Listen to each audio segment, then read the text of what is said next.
every social movement in the status quo necessarily does this one thing. They highlight something that is an issue in society and drill down on it and focus on all of the bad and negative aspects of it. The issue is, if in society, if everyone is seeing negative things all the time, they become very quickly desensitized to all of the suffering that is happening around the world. So any opposition argument that's going to be made about highlighting the powerful nature of how oppressive states are or how bad something is necessarily becomes desensitized to the vast majority of individuals when every charity, when every NGO, when every social movement is highlighting how bad and how awful the world is. We address this in opening government when we address to you and highlight to you that there is hope, the world is not hopeless. So we address the desensitization of suffering that exists in the status quo. Recording in progress.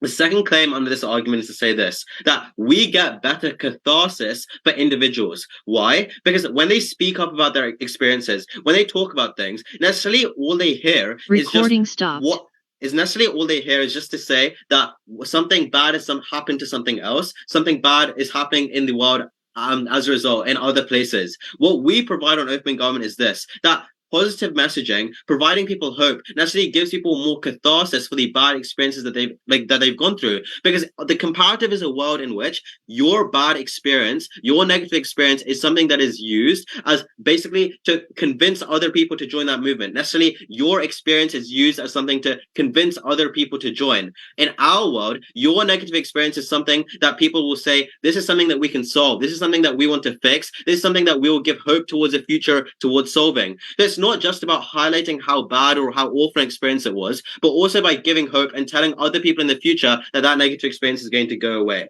But the third reason why it's a more effective tool for buy-in is just to say this, that people prefer doing fun things. People prefer finding hope in things. People prefer doing things that give them some sort of dopamine reward, as opposed to the comparative, which is some sort of hopeless world in which all it is shown is the suffering that exists. So I just think that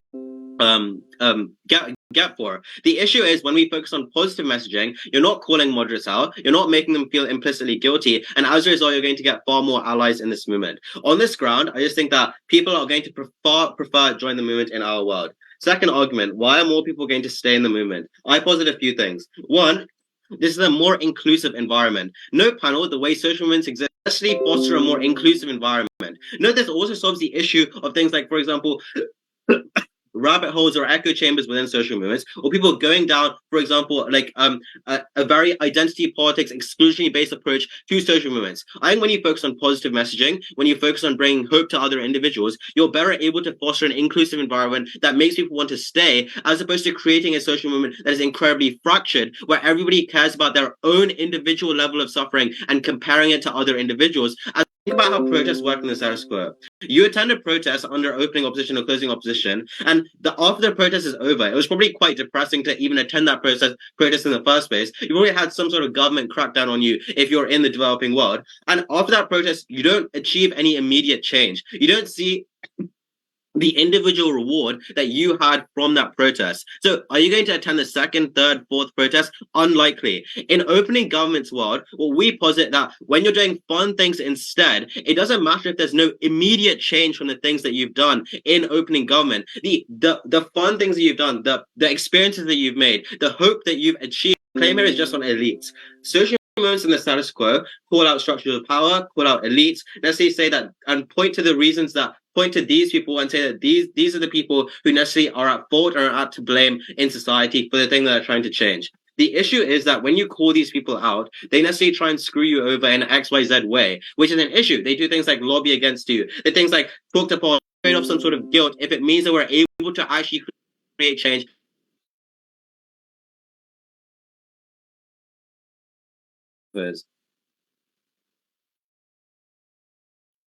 Thanks, Pierre.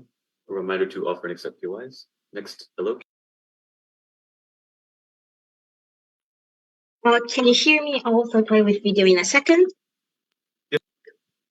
Okay, hopefully I'm still audible.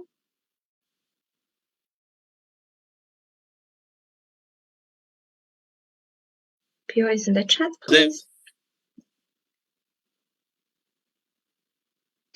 Most of the rebuttal will be integrated by two extraneous points, then framing, and I think 3 points. Firstly, OG says parades say we can solve these issues and give people hope. I'm going to delve into that later, but I think it's crucial to point out a nuance. I think what parades rather say is that we are in a good place as a community. Let's take pride in who we are and all that, which is obviously good. But the issue with that is that it's a momentary feeling of relief or a momentary feeling of comfort. The next day when you go to work or the next day when you get out on the streets, the kind of discrimination or systemic racism or problems you're exposed to are just the same. I think at best they prove a momentary feeling of hope, not a long-lasting feeling of hope. The last a lot of the protests focus on systemic racism, that is institutions that are doing bad things to movement, which are people and stakeholders that the broad public is not particularly fond of. Patriarchy as a system is harming everyone. So I don't think you call out and guilt people, rather systems which have harmed the majority of the population as well. There are two framings for this debate. Firstly, in terms of what social movements are, this means that they focus on disadvantaged minorities. So if it's anything other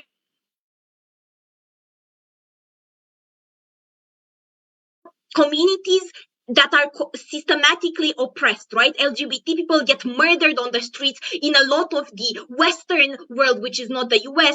Women get systemically disadvantaged in a lot of places, which are also where this motion would happen. So having joyful militancy would be an inappropriate response and a disproportionate. Is that obviously on op you can still have community gathering and to make people feel connected, but this is not the main thing. Focus that much investment.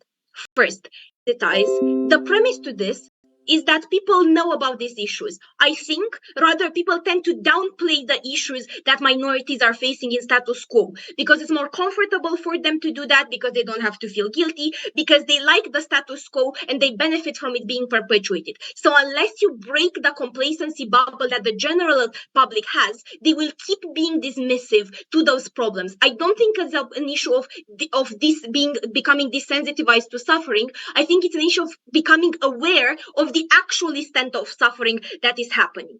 In terms of who you're actually reaching, I think conservatives are not in the debate anyways because they wouldn't get on board.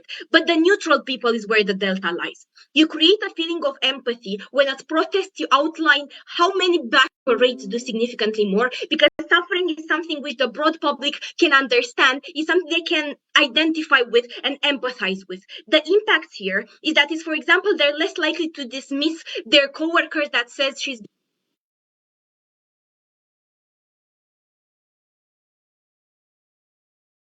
aware of the amount of suffering that they're going through. They might look for example, for politicians inserting this sort of solutions into their policy. The second thing that happens for the white public is that it's harder for them to dismiss the issue, right? Whilst you can say parades are too flamboyant with all the quotation marks, miss this kind of suffering. So what do these people do? They vote more, or they come to protest or boycott sex, do less micro discrimination. They can talk to their family and friends, maybe to get them a bit less dismissive, or they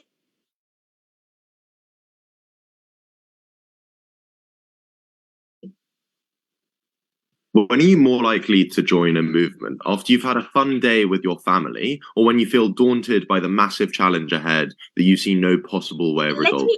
Let me make something clear. Protests don't have to be discouraging. You see thousands of people gathering for something to a parade. Second point, you can create better policy. Why? Because protests create a more cohesive, even if broad, series of requests, because they consult NGOs when politicians. It's easier for them to support you, right? Because the kind of message that they get is, this is the commonsensical thing to do. Look what they're going through.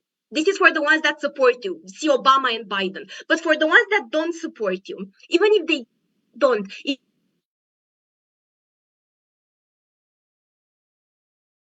to them dismissing parades, which they can do based on the too flamboyant argument. When you point out the incredible amount of suffering, you make politicians that dismiss it seem like assholes, even to the moderate person. Better policy, better joinment in the movement. Thanks, Elo. Next.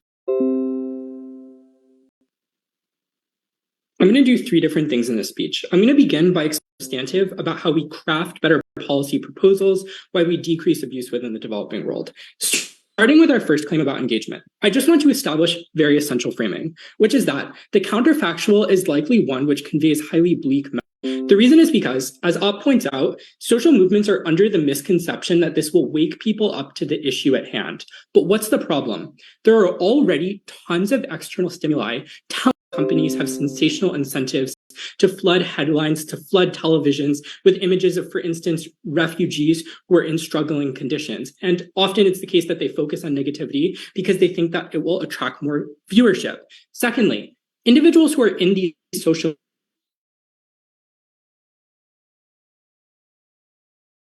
fact that you as a woman were catcalled on the street and then saw on social media the feminist movement organizing in your local town, and you having had that experience is what compelled you to go to that organization when you wouldn't otherwise. You as a queer teen being marginalized within your school, and then you saw flyers within your school hallways advertising for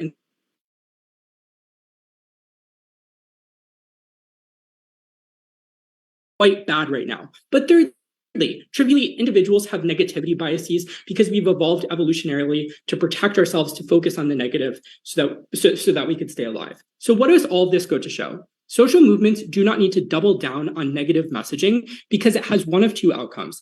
Either it is emotionally over in response to climate change.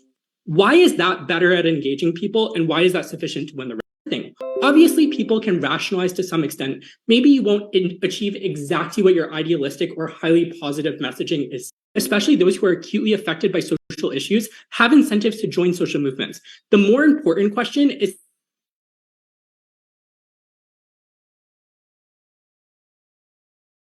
because they can let their stress out. They can engage in enjoyable activities like parades, which make them feel like they are a part of something larger, when in every other space of their life, they are shut out and they are marginalized. So even if we protest a bit less, we get more people who on aggregate are remaining within the movement.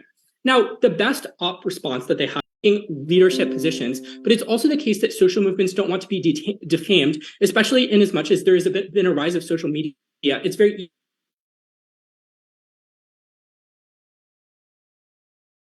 the way this positive messaging is communicated is not going to be alienating to people. Why is engagement more important than the number of people you get? 1, because more engaged people means you have a higher degree of institutional memory within your social movement. You have more people remaining within the movement, rising up through the leadership, mentoring other people. That means the social movement is inherently going to be more long-term in its aims, but it also means that their engagement means there are more people who on aggregate will volunteer beds for other people who are within the social movement, will donate more robustly when they've been in the social movement for a longer period of time and feel more of an emotional connection to the social movement. Second clash, how do we garner more aggregate support? And here I'm going to engage with the bulk of OO. First, OO says you get people feeling complete. People already realize that there are problems in the status quo. Versus on their side, if you want to appeal to privileged individuals, when you use negative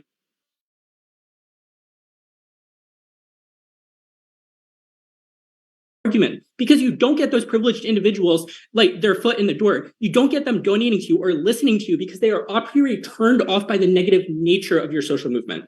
Before we move on, CO. So in framing, you say there's a lot of negative news that is pushed to people. How will anyone take you seriously if you do a barbecue?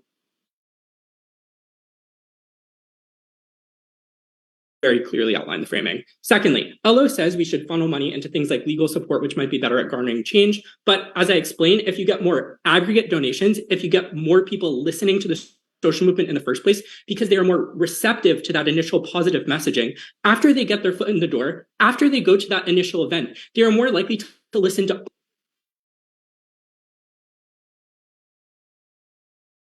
and durability within the social movement.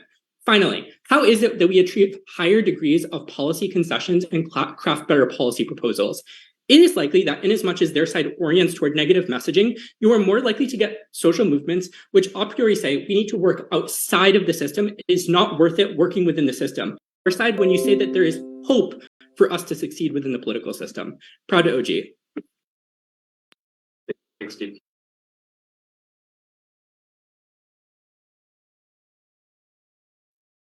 Hello, am I audible, visible, lagging, all good?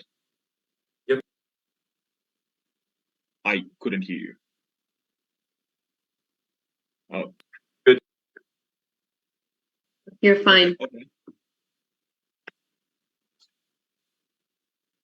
Everything is, but according to their own analysis, that's kind of a bummer, right? Like people don't really want to hear that. So at the same time, they're saying they can be the only ones with hopeful messaging because like going and having dance parties is the only way to be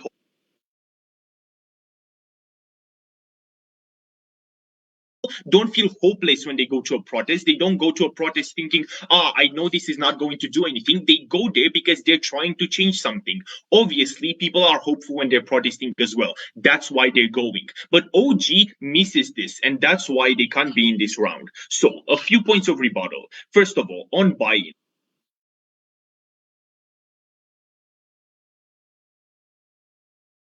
People are going to just get desensitized to suffering. Firstly, because it's their own personal experience that they're suffering from, so they feel empowered to keep going. Secondarily, because some people might still have some empathetic capacity, and thus these people are usually the ones that are actually valuable activists on the long run. But we can accept some like more side of the house how bad the situation is, and thus don't feel are less likely to be in direct opposition to this thing. Secondarily, they talk about catharsis for individual. And here, I don't see. First of all, I need recognition for the thing that happened to me. This cannot happen in a jolly good system where everyone is dancing around. I need people to actively talk to me about my personal experience. Specific type of investment of funds, and thirdly, a very specific way in which you build your communities. This can only happen the moment that you are focused on trauma surviving, the moment that you are focused on individuals, is on opening opposition, the moment that these movements are constructed around people being able to feel included. You should send them to the movies in order to have as a member in society. I go there regardless of whether it's raining, whether it's freezing. There's not momentary motivation that spurs me into action. It's this long-term kind of process building, but secondarily, only if I feel like this movement is actually helping me with my issues and trying to promote the things that I'm also trying to promote. This is crucial because if the movement seems weak and like it's not doing anything, then it becomes a waste of time. Then I'm not engaged with it. So motivation is there anyway, but the willingness to engage that motivation in this do that. But first of all, I think that this is likely to be done because people can engage in a rhetoric of this is just common that. I think we have a better environment for marginalized people, and this also ties into what I was telling you earlier about catharsis. All of the mechanisms also work here. OG says, but you are going to like do the messaging well, and people are still going like marginalized.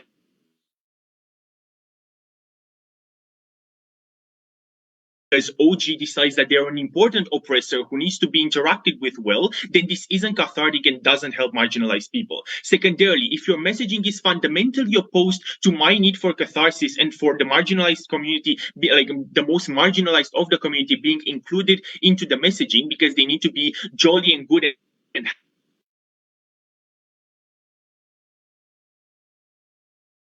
it means that addressing suffering is unlikely to be done in any case, and it should be prioritized within a social movement. Why is that?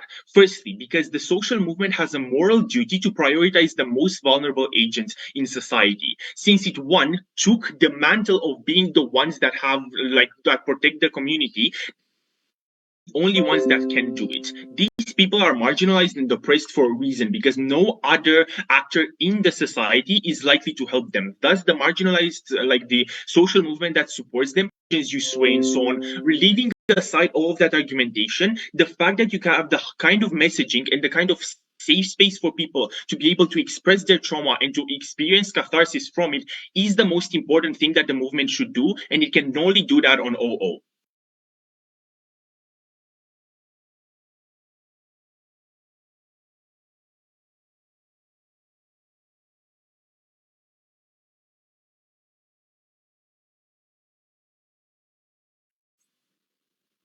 Okay, cool. So assuming that everybody can hear me, I prefer my POIs audibly. So feel free to unmute during my respective time.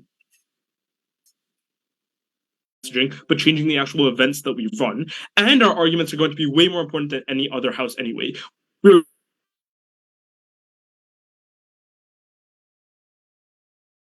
outcomes for the people within these movements, while we make them feel better, while we get them safe spaces. Quickly taking out OO, because their big idea is basically just that suffering persuades people to join, right? How do we deal with this? One, I think we achieve a better balance between fun and suffering, because you first attend the dance party, then while you're there, you might hear some conversations about suffering, then you receive a pamphlet on suffering of these communities.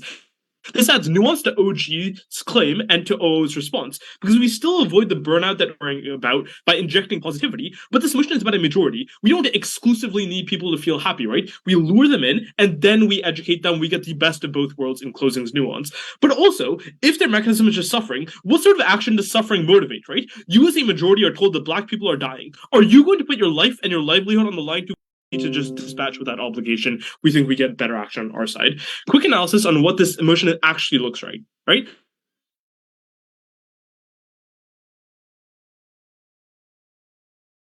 With the people you meet, right? This is a common identity. This is a place for people from a certain social class to gather. So I think naturally you're going to hear these conversations. You still spread information, like we said, you receive a pamphlet at the end. So it's going to be fun, but there's still some element of education, right? First argument then on the developing world.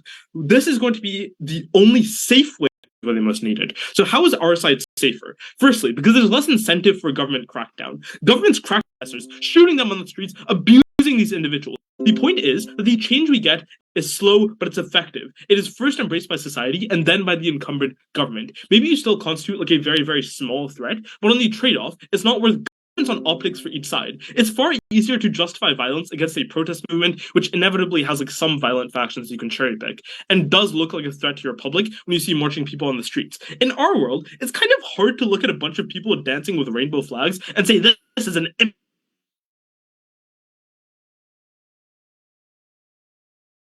reasonable human beings probably don't hate these people as much and therefore don't want to just see people gunned down on the streets, right? But also just on capacity for government crackdowns, because we've expanded the social movement to include more people outside of that social group itself, I think we're going to get like moderates are going to condemn a government for being violent, and if you like go shooting at this parade or like party, you risk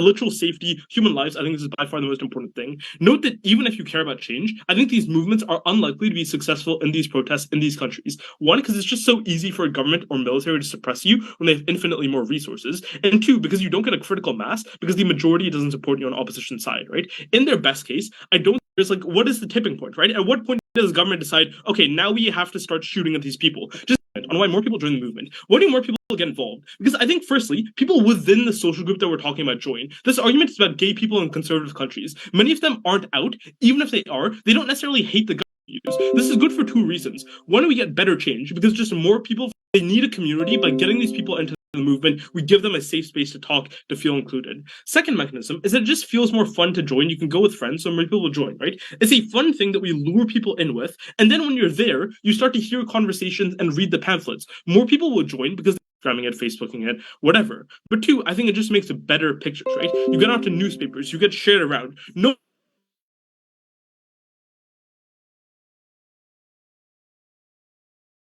If you are a journalist who tries to report on protests, you're definitely going to get arrested. In our world, I think you can plausibly report on this, get the word out in a better way. Here's how all of this creates change. One, you need more people voting for your cause, including moderates that we talk about, in order to get any sort of electoral change. Two, any sort of social movement needs to represent a significant portion of the population caring, and therefore even a non-democratic government has to adjust your needs to some extent. We get that better on our side. Three, just by having people who care about the movement, so we get a better mechanism there. For all these reasons, incredibly proud to be on CG. Thanks, Enki. Next, Emma. Hi, am I audible? Yep. I'll take POI around 4:30, 5:30. I'll take one from opening government. Please POIs in the chat.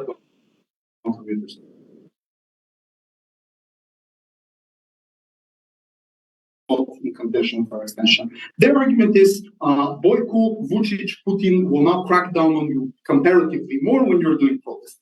I do not see any delta here. They have symmetric incentive to crack down on you. Either like this is part of their narrative, like, hey, I'm beating up the case doing this particular thing, or like they have some kind of strategic.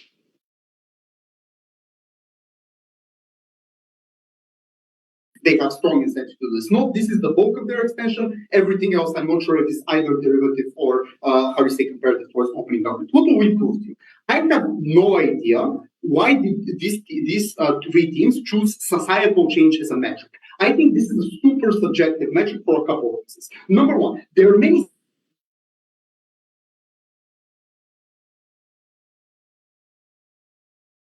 or vice versa. Political change all the time changes. Secondly, there's like continuous news cycle. I'm not sure even if you're able to gain like some support, do something right now. Why will this necessarily be something that people remember? What should then be the metric that you should adjudicate this day? It is the extent to which social movements are able to have, help will pull away from the social movement when they are not represented, or they will create their own. They're the ones actually going outside, asking people to donate, asking companies to do it. They're doing this work. But secondly, they're also the members who are, engage and do the thing. So, for example, you can have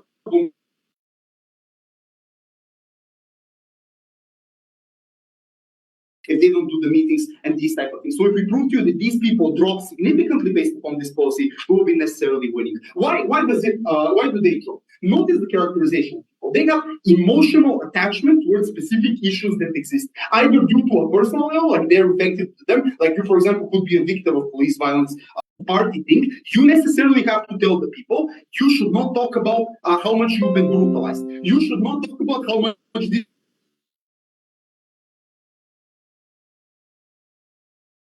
these sort of things. And note, CG can't have their cake and eat it too, right? Where they say, oh, later we will talk about it. Obviously, you have to cushion it. Obviously, you have to not tell the details. Otherwise, because you will revolt people and you will not be able to do this. So you can't have their cake and eat it too. But secondly, many of these cases, these events themselves are an inaccurate depiction of the lived experience of these people. Right? What barbecue where you're giving meat to people when you yourself don't have the money or the capacity to do these particular things? But note, to many of these people, this would be, how to say, like a way, they will view this as a waste of resources. This is actually a waste of resources, and I'll prove that later. But many of these people are doing, why are we engaging the fun, right? Because to them, this is not fun, right? If they wanted to, engage in fun, they would have made a fun for this sort of thing, right? They don't want to do this. They actually want to do things that help people in this case. So, but secondly, this must be frequent. Because in order to have your benefits of attracting other members, you necessarily have to do this multiple times, right? That's necessarily the case. So you frequently feel this. So people will stop supporting in this particular case. On our side, this is better because when people engage in protest, engage in like whatever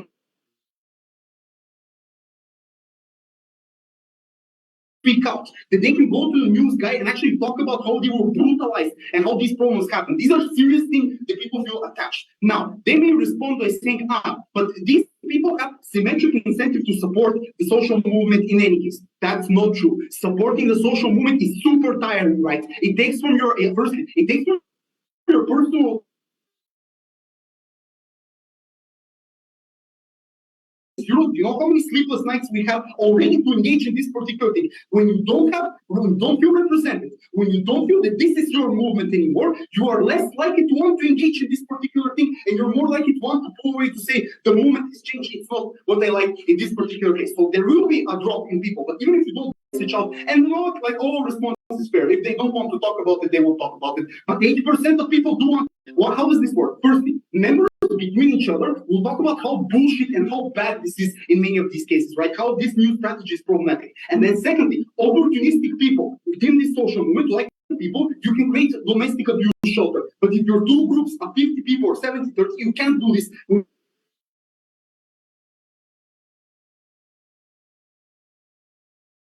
Debate have less capacity to do the good things that social movement can do. The only possible good response is to say, but we gain more people. But do you really? And I wonder why all didn't give this response. People just go, have the barbecue, and pull away. Because this is what people do, right? They go for the little benefit that is there, then they go off away. There is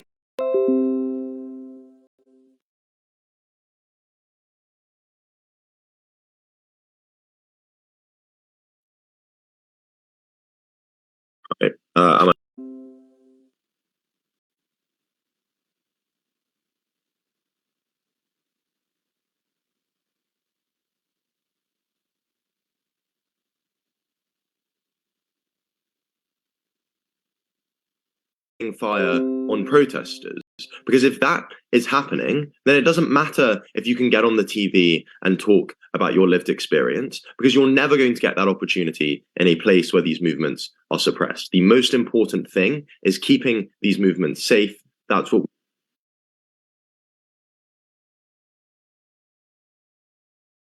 Bayern. First of all, let's talk about safety. And I want to be incredibly clear from the top why this is the material that wins us the debate.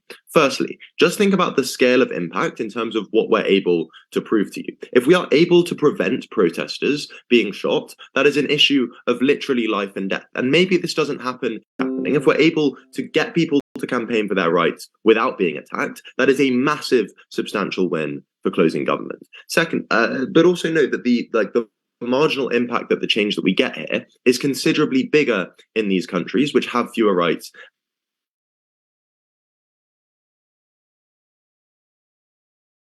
Of life improvement for women in that country, as opposed to a small amount of success for a feminist movement in a country like the US, where women already have more rights under the law. So how does side opposition respond to Drew's extension? Because I think their response is fairly weak throughout. First of all, we just get this idea from closing. Their characterization of how authoritarian countries operate is incredibly simplistic. They just tell you that if an authoritarian government doesn't like a group, then, well, they crack down on all of them and they shoot them, regardless of political pressure, regardless of the consequences. I mean, that's obviously not how the world works. Even in authoritarian governments, individuals have incentives and there's political pressure to act in certain ways. So what does Drew mean, though? If you're giving out pamphlets saying the government killed these protesters in the past, you directly pose a threat. It is in the police commissioner's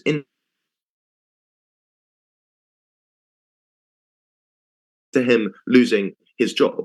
Compare that with our side of the house, where you're having a street party, you're dancing, you're not directly spreading that information. So the trade-off becomes much harder for a police commissioner to justify opening fire. Secondly, we told you about optics, that it becomes so much harder to defend taking violent action or trying to suppress these groups when they're seen to be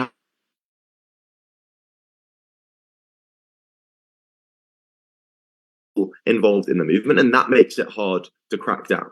Authoritarian governments still do care about people in their country, because if they annoy too many people, a too large proportion of the country, they're going to be overthrown from power.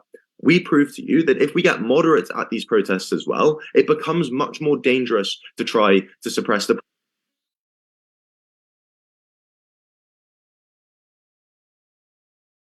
power who actually has some influence. We clearly show, therefore, why the incentive is not symmetric. And then the only other response we get from OP is opening in a POI saying it's illegal to be gay, so anything is risky anyway. I think we should firstly recognize that this debate isn't just about LGBT groups, right? It's not illegal to be a woman in Iran or black. So, in contrast, if you're at a somber gay rights protest, you're much more likely to be asked by your family and friends when you go there whether you're part of that group, and that might be difficult for you. I want you to know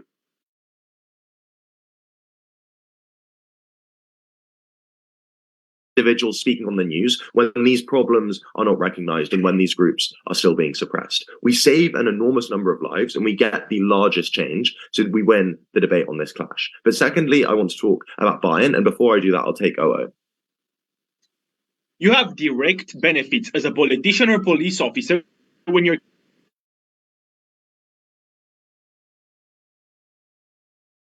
you have active incentives to try to attack them regardless. Your delta is zero. I mean, I just don't think that's true, right? It's not in the incentives of a politician to open fire on a crowd of people containing minorities and moderates. It's not the case that most authoritarian governments try to kill everyone in a marginalized group. You kill people with that and connect that to why that actually leads to change. And secondly, they don't engage properly with opening moderates. I think the central claim is that in response to suffering, moderates will give up their time or money to a movement because they feel bad. Firstly, we just don't think that necessarily is the most likely emotional response, right? We think what's more likely is that you're going to feel overwhelmed because there's nothing that even if you buy up on this, we think the type of support you get is much worse. You feel guilted into donating $10, but you're not likely to actually engage with the movement in the long run because you'll only do what you need to do to get rid of that guilt. Secondly, they're doing to Black Lives Matter in the USA or to Antifa. And we also think this is share them a link to the charity. Newspapers are now able to report on this without getting in trouble. We think we outweigh all other teams with our material.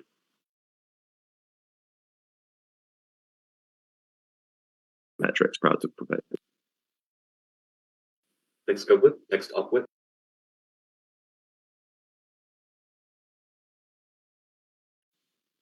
Hi. Am I audible? Yep. Right.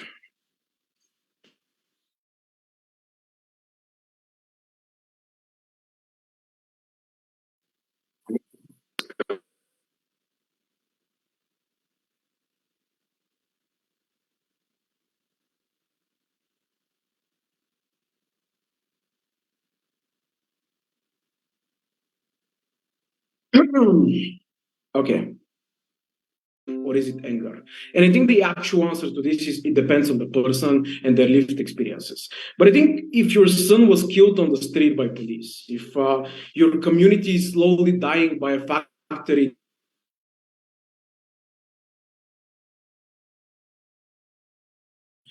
it is very hard for these individuals to go out there and laugh along the festivities of the situation, to express their true feelings while Dua Lipa is the background music and everybody's having fun.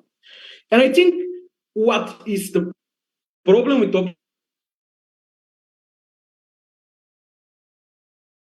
link between, if these many people come to these events, regardless of whether they are the violent ones or the festive ones, why are they likely to show up on the ballot box? And I think that Truman outframes this very well by expressing the volatility of social attention. Like today we talk about people versus your taxes getting cut and things like that. I think as far as they're gonna stay there and gonna work tirelessly and endlessly and make huge sacrifices to keep the movement going, even if it's in its darkest moments, when nobody cares about, when there is no attention. So that when the moment comes, when the George Floyd video is out and everybody's thinking about, oh my God, what is happening in police America? You're ready to rile up, organize quickly, and show to the people that this is something that you've been living for years, for thousands of centuries in many cases. And I really think this is how we win this round. A couple of direct comparatives between us and opening up whatever, it wouldn't necessarily make effective change or lasting change that these people would actually care about. I think individuals are the ones who made the hard choices. Like it's comparative between sharing a pamphlet or a video versus you actually deciding to going to create like division between the movements and not enough coherence. Say, okay, we've become a joke. I'm not gonna bother with this. I'm gonna like care about like individual things in my life that are happening, my job, my wife, my kids, and things like that. Both of these means necessary damage to these movements, and in some of the cases, even like to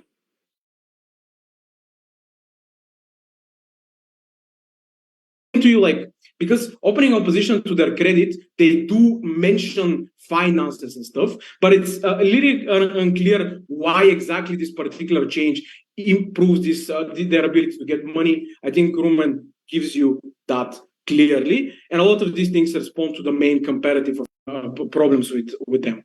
I think firstly on the police response, like obviously many of the fringe cases are out in this debate, but I would like to say that like not being joyful on our side of the house, that you're going to actively provoke the police, and they haven't given us structural reasons why this is likely to occur on our side of the house. I think secondly, if apart from these fringe cases, the government doesn't have an incentive as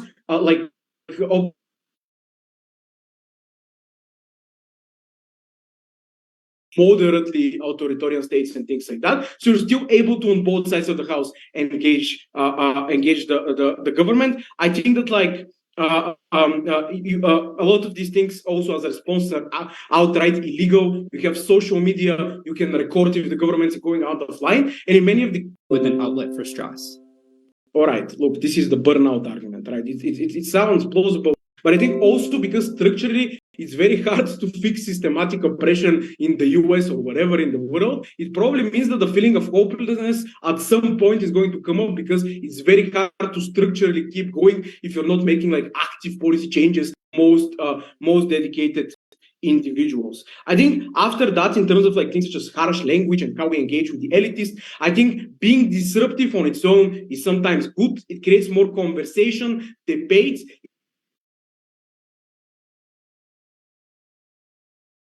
Engage more with what you have to say, which is far more likely to happen on our side of the house when these people who have suffered the most speak out their voices. Happy to oppose.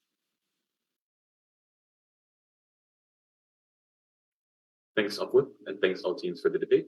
At this time, leave the room. We'll deliberate. Going back with the oath.